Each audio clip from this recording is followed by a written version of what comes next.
যারা একদমই ডিম খায় না কিংবা ডিম খেতে একদমই পছন্দ করে না তাদের কিন্তু আজকের রেসিপি খুব ভালো লাগবে। ডিম ছাড়া বানিয়ে দেখাবো এইরকম ফ্রুট কেক। যে কেউ বানাতে পারবে, আর এই ফ্রুটস কেকটা খেতেও কিন্তু খুব ভালো হয়। তো ফ্রুটস কেকটা বানানোর জন্য এখানে যে 100 গ্রামের বাটার হয়, সেই বাটার আমি নিয়ে নিয়েছি 100 গ্রাম। আপনারা চাইলে কিন্তু সাদা তেলও নিতে পারেন। ওইদিকে বাটারটা আমি একটু যেহেতু ফ্রিজ থেকে বের করলাম একটু গলাতে দিয়েছি, আর এইদিকে আমি কিছু ড্রাই ফ্রুট নিয়েছি টুটি ফুটি, সবুজ কালার, লাল কালার আর ইয়েলো কালার নিয়েছি। এখানে কিছু কাজু বাদাম, কিশমিশ আর নিয়েছিলাম কাঠবাদাম। কাঠবাদামটাকে একটু টুকরো করে নিয়েছি। এবার 1 টেবিল চামচ মতো ময়দা দিয়ে সমস্ত ড্রাই ফ্রুটগুলোকে মিশিয়ে রাখতে হবে।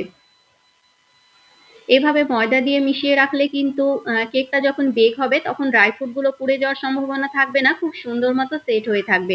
ময়দা মাখিয়ে আমি এটাকে এক সাইডে রেখে দেব। ওই 1 টেবিল চামচ মতো ময়দাটা দিলেই হয়ে যাবে। আমার ময়দাটা মেখে নেওয়া হয়ে গিয়েছে, আর এইদিকে আমার বাটারটাও কিন্তু অনেকটাই গলে গিয়েছে। এবার আমি এটাকে হ্যান্ড উইক্স দিয়ে খুব ভালো মতো বিট করে নেব। আপনারা চাইলে কাঁটা চামচ দিয়েও বিট করে নিতে পারেন, কিংবা হাতের কাছে এরকম হ্যান্ড উইক্স থাকলেও কিন্তু আপনারা খুব ভালো মতো বিট করে নিতে পারেন। সল্টেড যে বাটারটা হয় আমি সেই বাটারটাই নিয়েছি। যেহেতু সল্টেড বাটার নিয়েছি সেই কারণে আমার লবণ দেওয়ার প্রয়োজন নেই। আর যদি আপনাদের সল্টেড ছাড়া হয় তাহলে কিন্তু 1 চিমটি পরিমাণ লবণ দিতে পারেন। এবার বাটারের মধ্যে দিয়ে দিলাম জল ঝরানো 1 কাপ মতো টক দই। ওই 1.25 কাপ মতো টক দই দিয়েছিলাম। টক দইয়ের আমি জলটাকে ঝরিয়ে নিয়েছি। এবার বাটারের সঙ্গে টক দইটাকে খুব ভালো মতো মিশিয়ে নিতে হবে। খুব সুন্দর মতো মেশানো হয়ে গিয়েছে।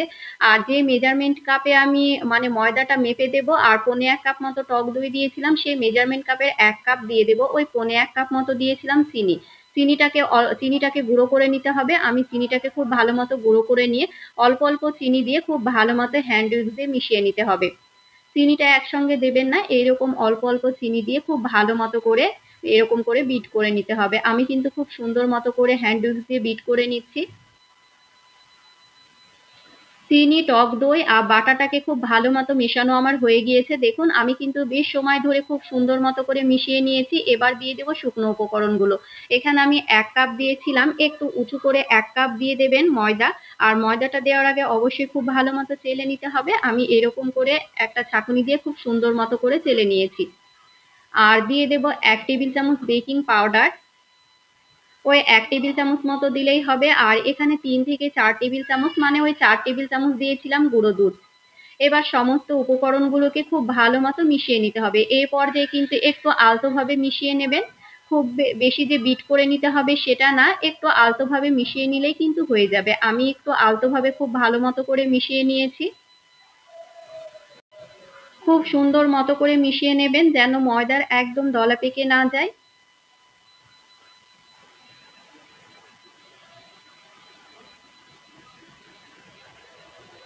এই তো খুব ভালো মতো করে মিশানো হয়ে গিয়েছে। এবার মেশানোর সময় আপনাদের যদি মনে হয় একটু শক্ত শক্ত তাহলে কিন্তু অল্প একটু লিকুইড দুধ দিতে পারেন। আমার ওই 1/2 কাপ মতো লেগেছিল লিকুইড দুধ।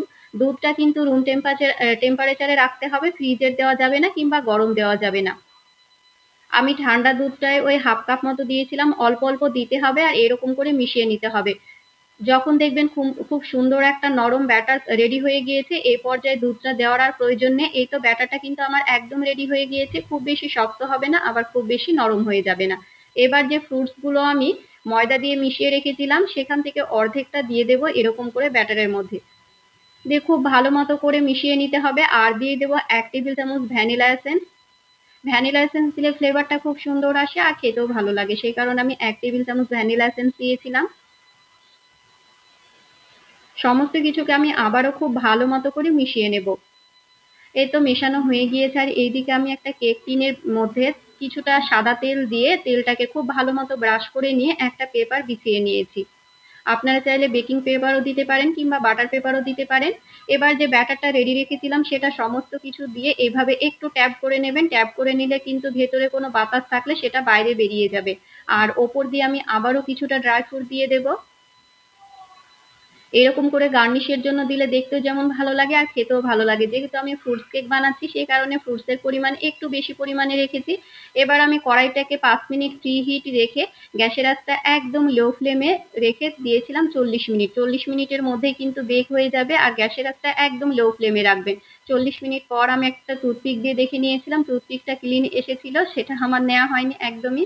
এবার যতক্ষণ না ঠান্ডা হয়ে যাবে ততক্ষণ কিন্তু ডিমোল্ড করা যাবে না। ঠান্ডা হয়ে এলে এটা খুব সুন্দর মতো করে কিন্তু কেক টিন থেকে খুলে চলে আসবে।